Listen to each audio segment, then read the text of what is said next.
boa tarde a quem nos ouve. Daqui é o Ponto de Encontro, o podcast da Escola Secundária da Gafanha da Nazaré, original da Associação de Estudantes. Eu sou a Constância Santos. Eu sou o Lucas Fontoura. E vamos ser os apresentadores destes 10 minutos. O nosso programa tem, em média, esta duração.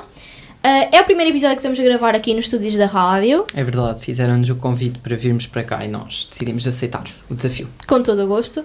E uma vez que estamos em última semana antes das eleições legislativas do nosso país, decidimos trazer esse tema para discussão e debate. Não trouxemos o tema das eleições, mas trouxemos temas atuais do país que estejam a ser debatidos nos programas dos partidos que nós achamos pertinentes. E nas suas campanhas. Sim, para nós jovens e também para a outra população mais adulta, obviamente.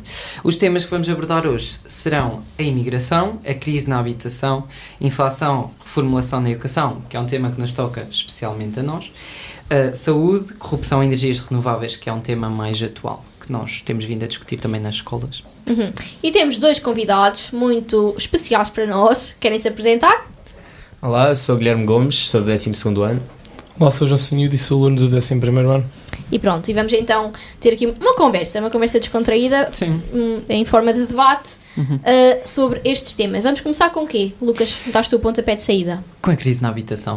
Coisa boa. Vai ser o primeiro que vamos discutir. Queremos saber a perspectiva primeiro do João acerca da crise na habitação e que medidas é que nós podemos adotar para tentar mitigar este problema que está não só em Portugal como na Europa. Sim, é importante, antes de começarmos a falar sobre a crise na habitação, perceber que não é um problema nacional, mas sim é um problema de toda a Europa. Em todas as capitais europeias vive-se um clima de desespero, o preço nas capitais a nível de casas é bastante elevado e, portanto, temos de pensar que não é um problema nacional, mas sim um problema internacional. Da esquerda à direita existem variadas medidas, desde o alojamento local, desde uma reforma a nível da habitação, até mesmo o injetar dinheiro na economia para haver um maior movimento e o controle de rendas.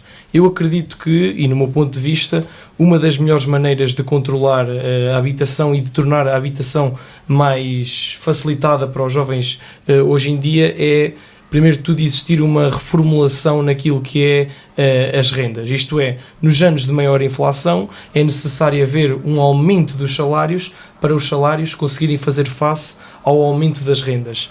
E também o alojamento local, acredito que consiga ser um primeiro passo para resolver este problema, que é o problema da habitação. Ok, boa. Agora vamos ouvir Sim, podemos não concordar com tudo, se calhar temos perspectivas diferentes das coisas. Acho que, e o Gui também pode falar disso, depois também falar um bocadinho. Nós aqui, antes de começarmos a gravar, estávamos a falar de outra possibilidade, que era uma aposta no interior do país. Estávamos a falar disso, porque está assim muito esquecido. Sim. E podia ser mais atrativo para os jovens. Acho que também era uma boa maneira. Nós vemos que a natureza do humano é fixar-se no litoral, ao pé da água, e é onde nós temos as nossas maiores. Toda a gente quer estar ao pé da praia, né? Sim, mas acho que, partindo do princípio de que nós estamos a entrar num tempo de mudança, num tempo em que cada vez surgem novas indústrias com perspectivas, se calhar, mais ambientais, acho que a aposta de nós colocarmos estas grandes empresas, estas grandes indústrias no interior do país pode levar, efetivamente, a esta deslitoralização, ou seja, movimentarmos as pessoas das grandes metrópoles para estes centros mais calmos, o centro do país, estamos a falar aqui do Alentejo, esse tipo de terra. Sim. Em que não há muita gente, mas existe habitação. Se calhar o problema em Portugal não é tanta falta de habitação. Sim, eu acho que o problema não é esse, não é a falta de habitação.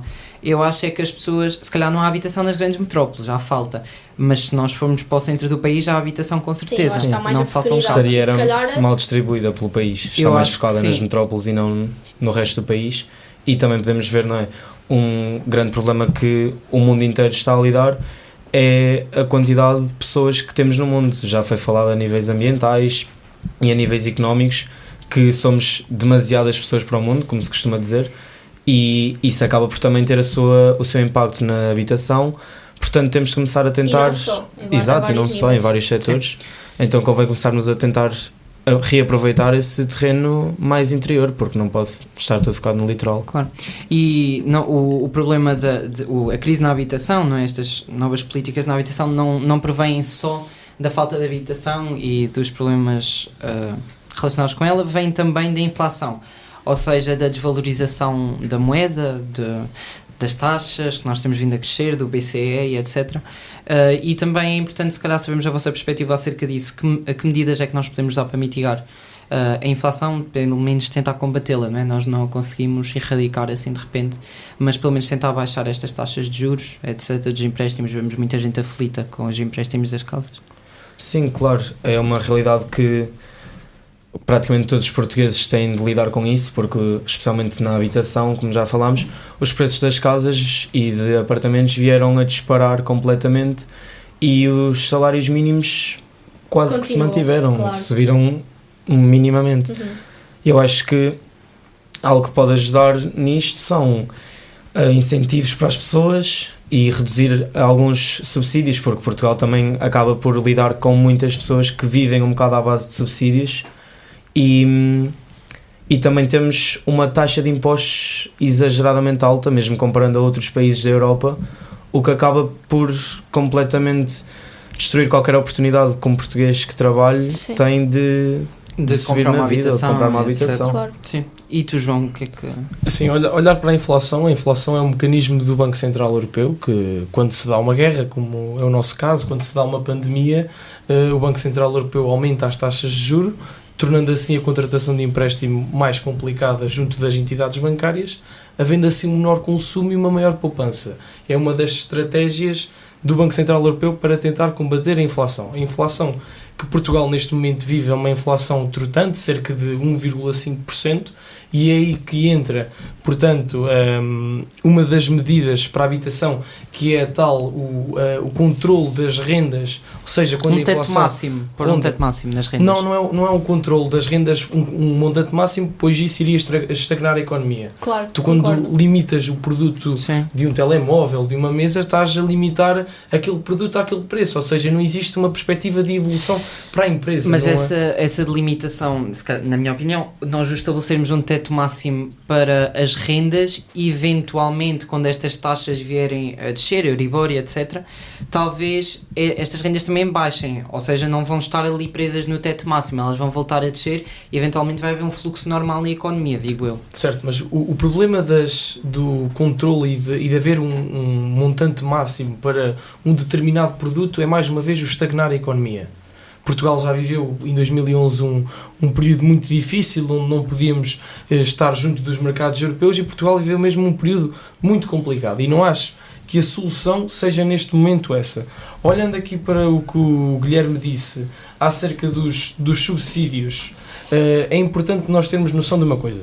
Nós vivemos num país onde temos a sorte de poder sair à noite, onde temos a sorte de, se calhar, poder ir lanchar, podemos ir almoçar e não ter nenhum tipo de preocupação. E os subsídios existem mesmo para isso.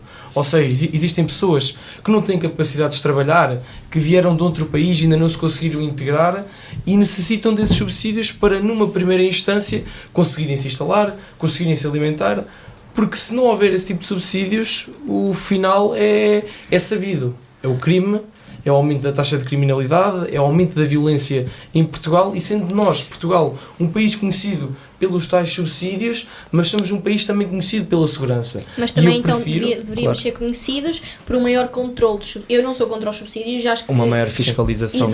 Eu não sou contra os subsídios, eu sou contra os subsídios mal entregues. Mal entregues. Exato. Eu acho que não devemos negar ajuda a quem precisa dela, e tal como nós temos muita gente a vir para o nosso país, também há muitos jovens nossos a ir para fora. Sim, em busca de novas oportunidades, porque lá têm outro tipo de condições de vida. Agora, eu acho que um dos problemas que Portugal vive neste momento é... Nós sentimos, eu acho que a população num geral sente muito isso, e nós somos jovens, temos uma percepção diferente, que os imigrantes vêm roubar o trabalho a Portugal. Eu acho que nós devíamos parar um bocadinho e apresentar uma nova perspectiva do jovem acerca da imigração. Nós, como jovens, vemos a imigração como um fluxo de cultura, um fluxo de moeda, um fluxo na economia e social, sem dúvida, e achamos que, e é o que nos é incutido mais ou menos na escola, portanto é o que nós mais debatemos lá talvez acerca da imigração, é que é importante nós convivermos com pessoas que têm culturas diferentes, é importante nós recebermos esta mão de obra em Portugal e é importante nós darmos chance a uma pessoa que vive num país subdesenvolvido, uma pessoa que não tem acesso à água potável, que não tem acesso à canalização, vir a Portugal e poder recomeçar a sua vida. Assim como nós também imigramos em massa para a França e para outros países, nós também devemos aceitar esta imigração em Portugal. E acho que é uma consciencialização que tem que ser feita, abrirmos o nosso coração, recebemos as pessoas, não as discriminarmos pela cor, pela sexualidade, pela etnia, nada disso, e recebermos toda a gente de braços abertos. Acho que é uma coisa muito importante. Sim, claro. E queremos saber essa perspectiva. Até porque Portugal é conhecido por isso, por estar de portas abertas. Sim, um país inclusivo. E ser bem e dar bem. De que forma é que vocês acham que nós podemos lidar com a imigração? Não é que nós precisemos de lidar com a imigração, atenção, não é esta a mensagem que nós queremos. Deixa-me só acabar o ponto que eu estava a dizer, porque tem a ver com isso, de lidar com a imigração. Porque como eu estava a dizer, nós não podemos dizer que não a quem precisa de ajuda, lá está, e acolher quem quer ser acolhido, tal como nós somos acolhidos lá fora.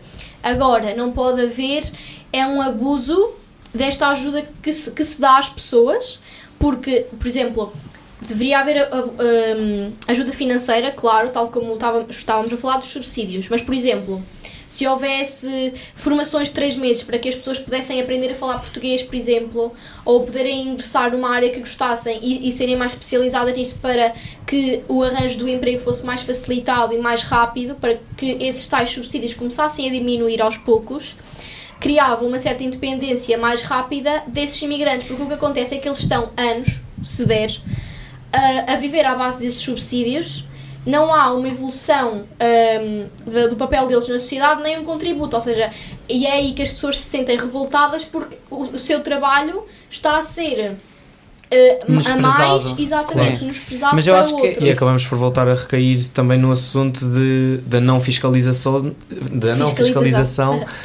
desses mesmos subsídios, claro, porque são mal aplicados muitas vezes. Eu acho que o principal culpado da não introdução destas culturas acaba por ser muitas das vezes o povo português.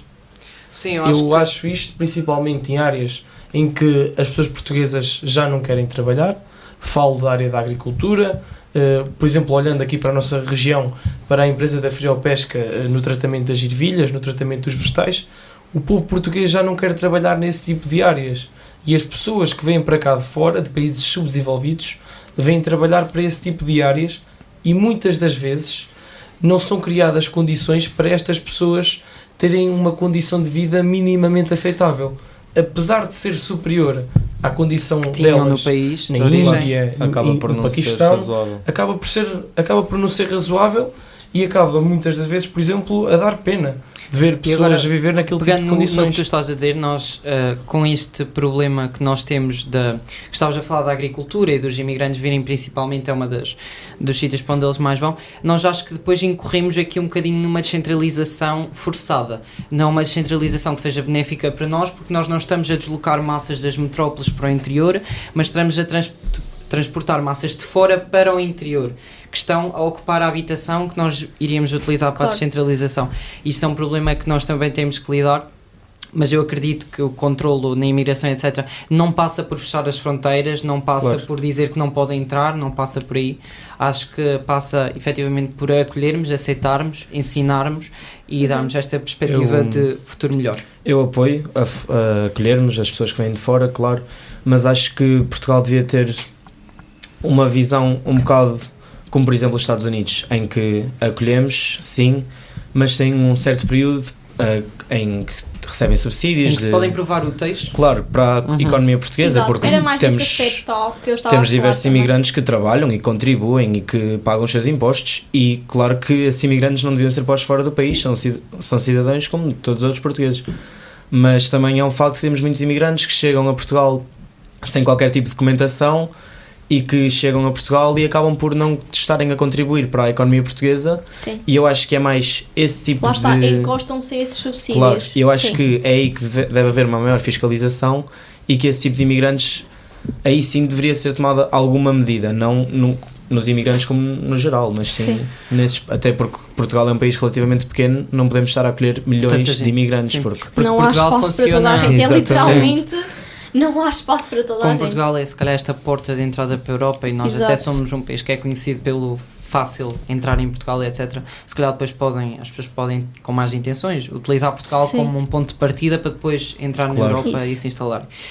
Agora vamos trocar um bocadinho de assunto, vamos sair deste assunto de imigração, habitação, inflação que nós falámos aqui, vamos para a saúde, que é um assunto muito discutido também. Muito discutido, tem-se vindo a agravar nos últimos meses. Bastante. Nós vemos hospitais que têm serviços que não funcionam, só funcionam X horário, emergências que não estão a funcionar, grávidas têm que percorrer centenas de quilómetros para encontrarem um hospital para fazer o parto. Urgentes, supostamente adiadas para meses, anos, quem sabe. Sim, claro. E a nossa dúvida é, de onde é que começou este problema da saúde? O que é que gerou isto? Na vossa opinião, claro. Sim. Assim, no meu ponto de vista, tudo começa quando existe uma maior necessidade daquilo que é o sistema de saúde. Pensando há 10 anos atrás, o número de pedidos ao Sistema Nacional de Saúde não era o mesmo que é hoje. Mas se calhar agora os hospitais ainda são os mesmos, é por aí o problema. Atenção, sim. Que é necessário haver uma evolução e um maior investimento na área da saúde se eu acho que a privatização e as parcerias público-privadas podem ser úteis até um determinado ponto, acho que sim, porque na generalidade e aquilo que nos tem vindo a parecer é que o privado, em 90% dos casos, funciona melhor que o público. Isso é uma... Por natureza. No privado, tendo uma cirurgia urgente, ela é realizada. No público, esperamos... A nível de trabalho, a nível de produtividade de trabalho, e acho que o problema da economia portuguesa é mesmo este. Acho que é a produtividade. Acho que não é o número de horas que se trabalha, é mesmo a produtividade. Pegando em dois assuntos que tu falaste do investimento no SNS. Eu acho que se calhar não parte tanto do investimento, o problema, eu acho que nós temos fundos e nós estamos a enviar fundos. Eu acho que o problema é a canalização do fundo e a aplicação dele, que isso depois nos leva a outro problema, que é a corrupção, efetivamente, pronto. Se calhar nem é tanto da corrupção na saúde, eu olho mesmo é para as decisões que são tomadas e não são corretas.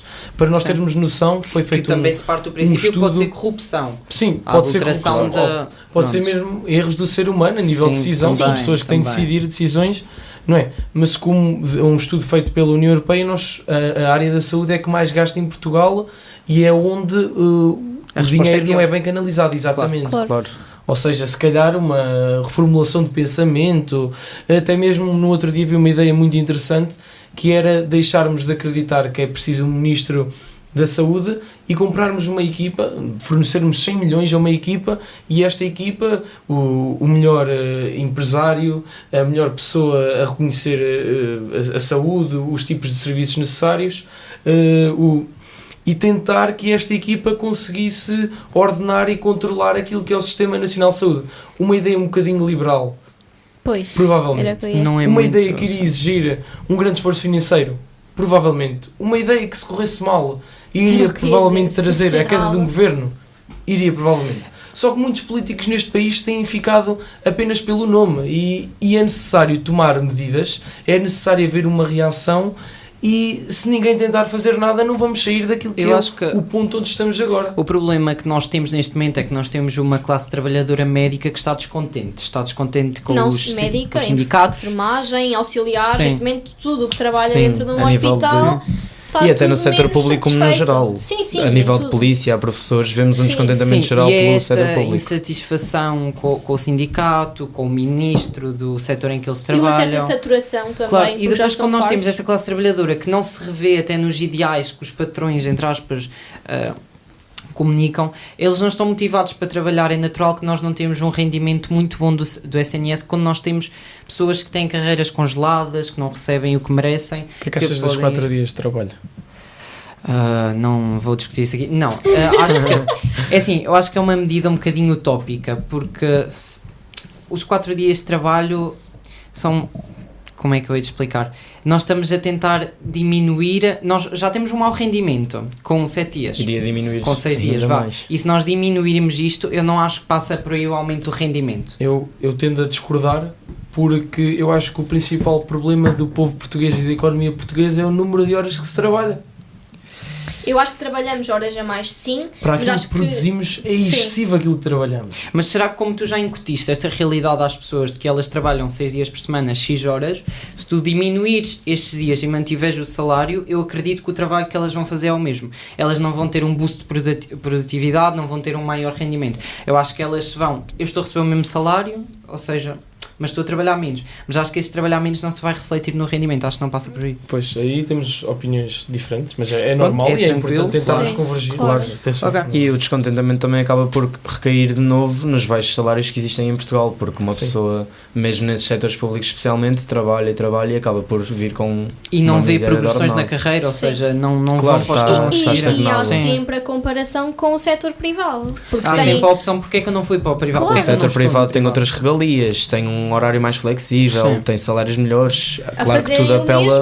mesmo, Isso leva ganham- também a esta evasão, não é? Dos médicos que nós formamos em Portugal. Portugal é até um bom país a formar médicos, a Sim, formar enfermeiros. enfermeiros. E nós Claro. vemos que eles vão trabalhar enfermeiros. para fora e Exterior. dizem que os nossos enfermeiros são de excelência, que os nossos médicos Sim. são muito bons. Mas nós estamos a perdê-los. Claro. Nós não temos que, não passa tanto se calhar pelo investimento na É um formação orgulho do ferido, médico. é um orgulho ferido. Sim, Exato. sim. Passa pelo Porque no investimento Portugal, de ficar. no que toca a formar, tanto médicos como na maior parte das profissões, Portugal é conhecido como um país super competente. Nós vamos para fora e somos sempre muito aplaudidos pelo trabalho que fazemos, apenas não temos A questão condições é, dentro porque do nosso aqui, próprio então, país. se somos tão bons, temos que ir para fora Claro, fazê-lo. é como se o Claro. nosso próprio país não dá valor aos portugueses Claro. que trabalham, acabamos por vir O com um pensamento salário. é, não dá Sim. um valor aqui, eu vou, Mas- vou trabalhar para fora. Mas, por Exatamente. exemplo, estamos a esquecer de uma questão que é muito importante, que são as médias. Sim, isso também está absurdo. Uma média absurda para entrar em medicina, Sim. não acho que... Eu considero um aluno de média 18 que sempre teve o sonho de ser médico, É um aluno excepcional. um aluno excepcional, Sim. para mim encontra-se em perfeitas condições de poder seguir medicina. Especialmente, e agora já estamos a abordar o tema da reformulação da educação e do problema dos acessos às universidades, que eu sinto muito isto, que nós, jovens, não nos revemos nos programas atuais das escolas. Eu acho que todos Nada. nós aqui somos Sim. da opinião que na escola se deviam também ensinar disciplinas mais didáticas. Literacia financeira. Introdução à política Sim. são Sim, disciplinas muito completamente. importantes, e largar disciplinas obsoletas que nós temos, não disciplinas em si, mas módulos, capítulos, disciplinas são completamente obsoletos. Nós quando, por exemplo, olhamos para a disciplina de português nas escolas, eu nunca conheci ninguém, nas várias turmas que eu tive, que gostasse da disciplina de português. Nós lemos poesia trovadoresca, textos que parecem estar em latim e não em português. Se eu ler um texto do livro de português, eu vou chegar ao final a saber o mesmo que eu estava a saber no início. Sim, mas eu aí Sim. discordo, porque eu acho que tem que haver é o A que está- valorização da cultura. E sim, historicamente isso foi importante, obviamente. Agora, eu acho é que devia haver, por exemplo, uma interdisciplina... Disciplina? Isso. Pronto, entre as disciplinas haver mais ligação. Mas para que fosse, por exemplo, um ensino mais cultural, para que tu conhecesses o teu país. De forma mais dinâmica também. Exato. E que fosse mais interessante para nós. Mas achas que é Por justo? exemplo, eu acho que não deveriam existir cursos. Eu acho que nós deveríamos continuar com a formação geral até ao 12º ano. Porque eu chego ao 9º ano e eu digo que quero ser médica. Na altura eu gostava mesmo de seguir saúde. Hoje em dia eu não quero nada relacionado com saúde. Sim, Estou em completamente. ciências com uma média 16 e tenho plena noção que se tivessem humanidades com história, que eu adoro história, Tinhas uma média muito estava com melhor. uma média muito melhor, conseguia estar muito mais folgada neste momento Claro. e com muito... Pronto. Nenhuma. Porque é criança, porque no nono ano ainda somos crianças, sabe o que é que vai querer fazer a sua Sim, vida. e o problema, eu acho que também é, nós damos o nosso, podemos às vezes não dar o máximo, mas nós esforçamos-nos, fazemos a nossa parte, estudamos-nos, dedicamos-nos e temos a média que temos, e é desesperante a sensação de tu estás no 11º ano e saberes que já não vais entrar na universidade em que tu E que querias. estás, Exatamente. e que Mesmo estás que tu deixes o limitado, teu porque máximo. mesmo que tu deixes o teu máximo, que tires 20 a tudo e fazes as contas, porque tu és toda a gente diz, a avaliação não é quantitativa e mais Claro não sei o que quê, é. mas no final das contas o que É conta aquela é a nota tua que me avaliação define, e acabou, sim. exatamente. Portanto, tu mesmo que tires 20 a tudo, e essas contas dão para ser feitas, tu consegues ver a média máxima que tu consegues alcançar no final do teu Claro. 12º ano. E, Ou seja, tu só aí, tu podes não ter acabado de secundário e já sabes que estás limitado. claro, Percebes? sem E dúvida, até falando de disciplinas não tão. convencional. E agora até estamos Exato, não tão a trocar um bocado o tema, mas Sim. acho que é uma coisa que devia Muito mesmo importante. ser Claro, mudada. e até acaba por recair política que tem na poder reformulação Do ensino? do Sim. ensino. Claro. Eu acho que uma disciplina que também cada vez mais torna-se um bocado obsoleta, não pela disciplina em si, mas pelas coisas que são ensinadas, acaba por ser educação física. Porque eu acho super importante incentivar os alunos a fazerem desporto. E haver essa hora disponível para Sim, isso. eu acho isso completamente importante. No entanto, eu acho que ensinar os alunos a fazerem uma cambalhota ou a fazerem um mortal em cima de espaldares, que foi o que tivemos a fazer este ano, horrível. em comparação a, por exemplo, aulas de autodefesa, acho que seria algo muito mais importante, porque algo realmente pode ser necessário e útil para a nossa própria sobrevivência. Sim, e pegando nesse assunto que tu estás a falar, que é a reformulação dos programas educativos, nós já estávamos a falar disso, acho que a mudança passa por aí. O cativar os alunos e fazer a mudança é muito importante. A realidade que nós sentimos hoje nas escolas jovens são alunos que estão completamente desinteressados pela comunidade educativa, são alunos que não veem uma perspectiva de futuro em Portugal, que não veem uma perspectiva de futuro no geral, porque sentem-se acorrentados às amarras da conveniência da comunidade, que estão dos cursos deles. Eu já escolhi o meu curso, o que é que eu vou fazer? Vou voltar 2 anos para trás? Se eu já estou aqui, mais vale terminar, se calhar não vou conseguir entrar na universidade que quero. Já estou no 11º ano e sei que mesmo que eu dê o meu máximo, que tire 20 a tudo, já não vou conseguir entrar naquilo. E depois há uma coisa que é, nós estávamos a ver no outro dia, por exemplo, pegando os médicos que o João estava a falar, tu para seres médico tens de ter uma X média, para entrar no curso, para depois seres. Mas se tiveres 80.000 euros, és médico na mesma. Porque entras no privado com 80.000 euros. Portanto, qual é a veracidade de uma média? Se tu depois, ok, que depois tens que fazer o curso na mesma. Mas se calhar eu também fazia bem o curso e uma pessoa não entra às vezes por 1/10. Sim. Mas se tivesse 80.000 euros fazia o curso bem na mesma, mas não tem, eu acho então que não é. Tu estás a falar dos 80.000 euros no sentido da universidade privada, mas também existe outra vertente, que é os 80.000 euros como escola privada, que te metem numa faculdade pública, mas que mesmo assim é como se estivesse a pagar uma faculdade privada, porque o investimento que fizeste no teu ensino não foi um investimento ético. Foi um investimento no sentido de tu já sabes que a tua média vai ser adulterada porque tu estás numa escola que por natureza já facilita a tua média.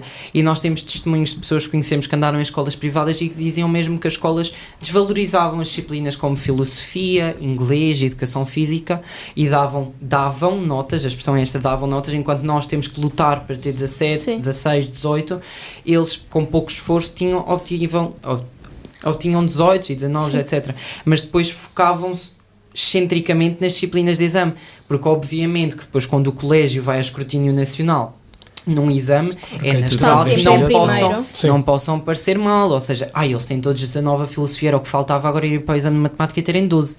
Ou seja, depois estas disciplinas são exaustivamente exploradas e nós que estamos no público não conseguimos competir contra isto. Por exemplo, olhar para até que ponto discordamos de uma política de uma especialização das escolas, como falavam aqui de alguns conteúdos obsoletos que não interessam a ninguém, até que ponto discordamos de uma especialização, ou seja, porque é que a escola secundária da Gafanha da Nazaré não se torna uma escola exímia, por exemplo, no tratamento das engenharias. Okay. Ou seja, cria-se um departamento de engenharia, ou seja, as pessoas que andam naquela escola sabem que querem seguir engenharia, sentem-se atraídas pelo mundo da engenharia, desde a mecânica, à química, à física. Mas nós incorremos, como a Constância estava a dizer, nós incorremos no problema da decisão e da canalização. A determinada pala que nos vai limitar o nosso conhecimento. Porque no nono ano ainda nenhum de nós sabe propriamente o que é que vai crescer. Ninguém sabia. Não, eu no nono ano tinha uma ideia completamente diferente do que tem agora, até porque não conhecemos os mercados de trabalho. A minha irmã está no nono ano e neste momento ela tem a plena certeza que quer ser arquiteta. Eu disse, não podes ter essa ideia porque no 10º ano é mesmo um salto grande e que nos coloca tudo em causa. Todas as nossas certezas e todas as certezas que nós tínhamos vão ser postas em causa e questionadas porque é realmente e é logo na fase da tua vida em que está tudo a mudar. Claro. Portanto, a tua mentalidade também muda, o que tu queres ser no futuro também muda. E isso é muito esquecido. Eu acho que todos nós sentimos isso quando fomos do nono para o 10º. Até ao nono ano, não há grandes dificuldades, o que importa é passar e não temos de nos esforçar muito para ter um 4 ou um 5 e depois do nada, até pessoas que praticamente não estavam, como era o meu caso e como era o caso de N pessoas, do nada chegamos ao 10º ano e sem estudar tu tens notas miseráveis porque é um nível de dificuldade completamente diferente. É um salto muito grande a nível de maturidade e a nível de trabalho principal. Eu também não estudava nada até ao nono ano, estudava aquilo que era preciso para o teste, mínimo. Só que quando cheguei ao 10º ano e como tinha uma pessoa muito próxima a mim que sentiu esse salto muito grande, eu fui sendo alertado pelos meus pais, por pessoas próximas a mim e verifiquei que tinha de estudar e consegui, mas acredito mesmo que se não tivesse sido avisado e se não tivesse visto exemplos próximos, que também iria-me acontecer de ter notas muito baixas no início, pois não iria ter esse salto de maturidade, esse salto cognitivo. Sim. E um assunto importante que eu acho na educação é o que é que vocês acham acerca da avaliação quantitativa de 0 a 20?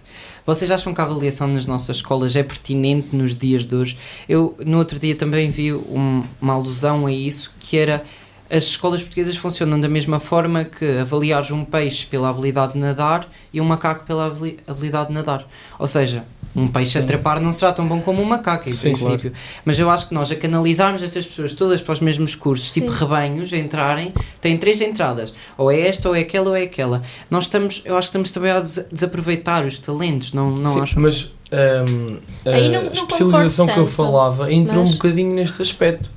Sim. Exato. Seja, eu acredito, ainda agora um bocadinho contra, não falo de um 10º ano, pessoas encontrarem-se capazes de dizerem que conseguem ser engenheiras, que querem seguir algo relacionado à biologia, algo relacionado à medicina, mas acredito também que se acontecesse essa especialização, os alunos viam na escola algo mais atrativo e conseguiam, portanto, ao serem, por exemplo, gostavam da matemática, gostavam da física, gostavam da química, se as escolas conseguissem especializar-se na área da engenharia ou na área da biologia, seria muito mais atrativo para os alunos. E claro que, a nível da avaliação, é necessário haver uma mudança. Nós estamos numa sociedade e todos nós temos de nos complementar. Eu não preciso ser um aluno de 20 a todas as disciplinas. Sim. Posso ser um aluno exímio numa área, porque, por exemplo, tenho o Gui, que é exímio noutra área e conseguimos complementar-nos. Claro, acho que passa por aí esta reforma. Sim, mas eu acho que, por exemplo, pegando na parte pública, que é o que estamos a analisar agora, e acho que todos nós já sentimos isso na pele, muitas vezes um aluno que está entre o 2 e o 3 na parte do básico, ou que está entre, por exemplo, um 9 e um 10, há ali todo um esforço e uma força de vontade para que aquele 9 passe a ser um 10 ou aquele 2 passe a ser um 3, no caso do básico, que não há, por exemplo, para que um 18 passe a ser um 19. Claro, e essa pessoa do 18, 19 pode não conseguir entrar no curso sequer também pela mesma média. Quando se calhar o que está a lutar pelo 10 simplesmente quer o 10 para acabar o secundário. Acho que há essa disparidade de vontade e de disposição dos professores para subir um valor, porque ao fim e ao cabo é um valor.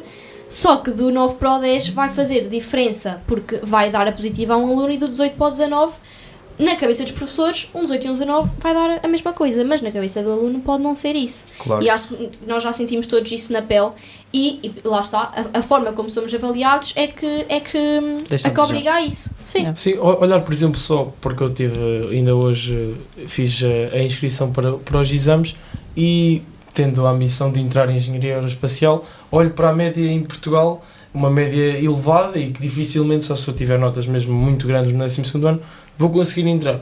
Ao procurar um exemplo fora do país, olho, por exemplo, para a Holanda, onde nem sequer existem médias. Uma cultura completamente diferente, tanto a nível ambiental, um regime diferente, a nível da sociedade, um regime diferente, onde não existe médias, onde tu demonstras a tua vontade de seguir o curso, onde fazes provas para conseguires entrar e onde realmente entras. Exato, é uma experiência de vida completamente diferente. E realmente o povo português e nós, jovens portugueses, muitos de nós sentimos que estamos a ser limitados e que não estamos a conseguir alcançar os nossos sonhos, porque realmente o método não é o mesmo para todos nós, porque sabemos, como tu referiste, que um aluno de 9 tem um 10 e um aluno de 19 não tem um 20. Sim, eu acho que acabamos por nos sentir reduzidos a uma estatística, reduzidos a um número. É a desumanização. E depois há uma parte teatral que eu acho que está muito incutida nisto também, que é: toda a gente quer passar a imagem de que a nossa avaliação passa por mais do que os números. E como é que eles fazem isto? Colocam trabalhos DAC, que são coisas, por exemplo, cidadania, lá no meio, que não aparecem, acontecem. que foram feitos, que não acontecem, pronto. Completamente. Mas o que é isto? É o Ministério da Educação que coloca lá como essencial ter um trabalho DAC, que é um tema de cidadania que tem que ser abordado. Só que nós não temos tempo no nosso horário para fazer dedicar mais projetos, sim. E dedicar a esses projetos, lá está. Portanto, isso é uma parte teatral, que é, também temos que abranger outras áreas do ensino, a dar atenção a outros temas importantes da nossa sociedade, e então colocamos lá um trabalho e pronto, que eles têm que fazer e está feito. Outra dessas medidas de fachada que tu falaste foi, eu lembro-me que quando eu entrei para o terceiro ciclo, nós fazíamos um teste que tinha gramática, educação literária, tudo junto no mesmo. Na disciplina de E hoje português. em dia os testes são todos separados, ou seja, carrega-nos 1000 vezes mais, porque em vez de chegar lá num dia e fazer um teste que avalia X áreas, eu vou lá num dia fazer um teste que avalia isto, no outro dia um teste que avalia aquilo, outro dia avalia aquilo. Ou seja, isto só nos está a sobrecarregar e depois as pessoas vêm dizer que isto foi feito para nós termos uma avaliação mais justa. Mas eu não acho que seja mais justo. E agora não se estar-nos a chamam sobrecarregar. testes. Não podemos São dizer testes. atividades de avaliação. Por Que é acaso, para essa não ainda causar. percebi. Elementos Não de sabia, que avaliação. é para não Não. causar ansiedade nos alunos. Não pode ser testes. É a palavra E proibida. sabes que Testes não agora, existe. e agora a próxima medida é não marcar nada, que é para não te causar ansiedade. Quer Sim. dizer, se eu chego a Só uma vai causar sala mais e me dizem ansiedade. temos uma atividade Eu já de tenho avaliação, professores que adotaram essa medida há muitos anos, não marcam. eu Surprise. tinha bem mais ansiedade do que tenho se estudar. Eu também. Eu acho que acaba por ser um bocado como os testes de QI. Hoje em dia já entraram em desuso. Antigamente falava sempre, QI. Hoje em dia não, porque chegou-se à Há conclusão que inteligências existem... diferentes, não é? Exato, existem diversos tipos de inteligência. Uma pessoa que é super boa à matemática, metes essa pessoa, por exemplo, no campo de futebol, a pessoa não sabe fazer nada. Mas um atleta sabe não só chutar a bola, mas consegue ler o jogo e coisas que, pronto, não vou estar aqui a alongar, Sim. porque nem eu sei falar sobre isto. Estratégias. Mas Claro. acaba por ser inteligência na mesma, apenas é de outro género. Portanto, não podemos reduzir as pessoas a um espectro tão pequeno. Sim. E Cada um tem-se tem as suas tentar capacidades. abranger tudo. Exato. E devia-se tentar aproveitar essas capacidades de maneiras diferentes. Um tema, agora continuando aqui na educação, outro tema que eu acho que é muito pertinente é a desvalorização da cultura no nosso país. Nós temos visto uma realidade, temos visto uma realidade da desvalorização da cultura, ou seja, cada vez menos a cultura é valorizada. E até que ponto é que vocês acham que esta valorização da cultura em Portugal pode ser um começo para a recepção mais afetiva, por exemplo, de comunidades imigrantes que venham? Nós ensinamos nas escolas também a respeitar a cultura, e não só esse tipo de cultura, digamos assim, mas a cultura que nós vemos das artes, do teatro. Sim. Eu sou da opinião que era muito importante no secundário. Aqui incorro um bocadinho no problema da carga horária, mas nós temos uma disciplina que fosse voltada para as artes, nem que fosse música, teatro, qualquer coisa, mas que nós pudéssemos escolher. Isto até poderia ser opcional, eu não digo que tivesse que ser uma coisa obrigatória. Sim. Mas acho que era muito pertinente, e eu sou uma pessoa que defende que qualquer pessoa devia aprender um instrumento musical, por exemplo. Acho que é muito, muito importante nós aprendermos instrumentos musicais, dá-nos uma capacidade de percepção. Ou outro tipo de arte. Mas uma capacidade de trabalha percepção o nosso diferente. cérebro de uma maneira que nos faz bem. Eu gostava de saber a vossa opinião nisto. Que papel é que vocês acham que a valorização da cultura pode ter?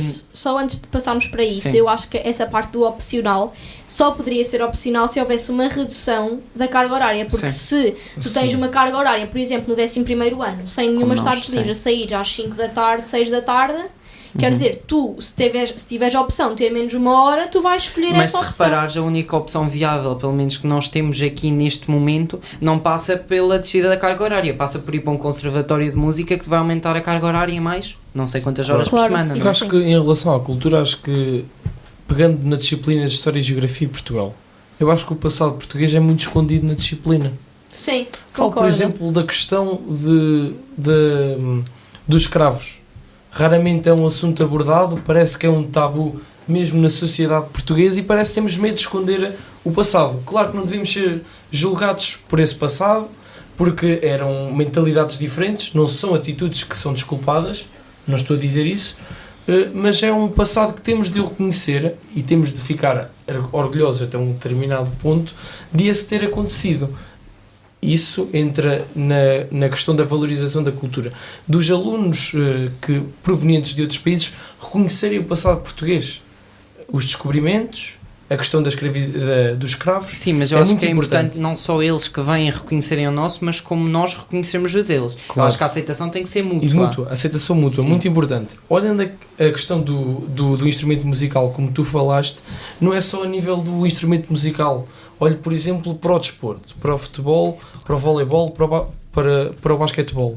É necessário existirem condições que permitam aos atletas estudantes conseguirem atingir uma plenitude em ambas as áreas. Claro. Não estarem sobrecarregados porque têm treino até às 10h30 da noite e amanhã têm teste. é necessário haver um regime atleta, um regime músico-estudante que consiga, que assim consigamos que os atletas e músicos consigam ter um desenvolvimento a 100%, a 200%, porque conseguem ter um descanso, conseguem estudar, conseguem praticar o desporto que amam, que gostam, e é necessário haver mais uma vez uma reformulação no ensino. Sim, claro. Eu até não toco a esse assunto, só descobri isto, lá está, por causa de uma lesão que até foi feita em educação física e foi tratada no centro desportivo, não foi na escola, porque lá está, também lesionando-se na escola, a única maneira de ser tratado é ir ao centro público, que voltamos a entrar nos problemas da ineficácia do mesmo, etc. Que, por exemplo, o Brasil, no que toca a isso, tem regimes diferentes do que Portugal. Um atleta no Brasil, se for federado, seja em basquetebol, em futebol, em vôlei, não tem de realizar qualquer atividade de educação física, porque a educação física foi feita para incentivar os alunos a praticarem desporto. Sim. Um aluno que já pratica desporto diariamente está a ser sobrecarregado completamente e está a fazer coisas que põem-no em risco. Está a fazer pins e mortais e cambalhotas e mais exercícios do que o que devia, porque nem chega a ser saudável. Sim. E até falando sobre a questão da cultura, eu acho que é importante, como o João tinha referido, reconhecermos, tanto nós como quem vem de fora, como nós também a cultura de quem vem de fora para Portugal, reconhecermos o que aconteceu, porque hoje em dia existe muita cultura de cancel culture, como toda a gente deve saber. Esquecer aquilo que não nos interessa, claro, não é? Sim. Escravatura, não, isso não existiu. O povo sempre esteve em paz. Não, ocultar, eu acho que é algo que devemos aprender sobre e devemos estudar, até para prevenir que alguma coisa assim volte a acontecer. Sim, porque quem não conhece o passado está a correr o perigo de o repetir. Exatamente. Exato. Aqui. Pronto. E algo quase que se verifica hoje. Sim, Sim, exato. Nós damos, se calhar, agora por terminado. Já abordámos Fazemos todos uma conclusãozinha. os tópicos. Sim, acho que já abordámos todos os tópicos. Sim, foi bom, uma conversa boa. Esperemos que dê para elucidar alguns que ainda estão confusos no voto. Não é que nós tenhamos muita propriedade para tal, mas Claro, hoje não é? gostámos de vir cá dar a nossa perspectiva e esperemos que tenham gostado de nos ouvir também. Sim. Votem, domingo votem, porque não votarem é deixar que alguém decida por Essa vocês. é a parte mais importante. Quem não vota não se pode queixar. É Eu acho que é seja voto em branco, seja voto em qualquer partido, votem, por favor, façam a vossa voz ser ouvida, porque se não forem votar, ninguém sabe o que é que vocês querem. Agora, se votarem em branco, pronto, ao menos estão a mostrar o vosso descontentamento. Exato. E se querem mudança, têm que participar nela. Pronto, damos É por aqui isso. para terminar. Obrigada. E até à próxima. Até à próxima. Tchau.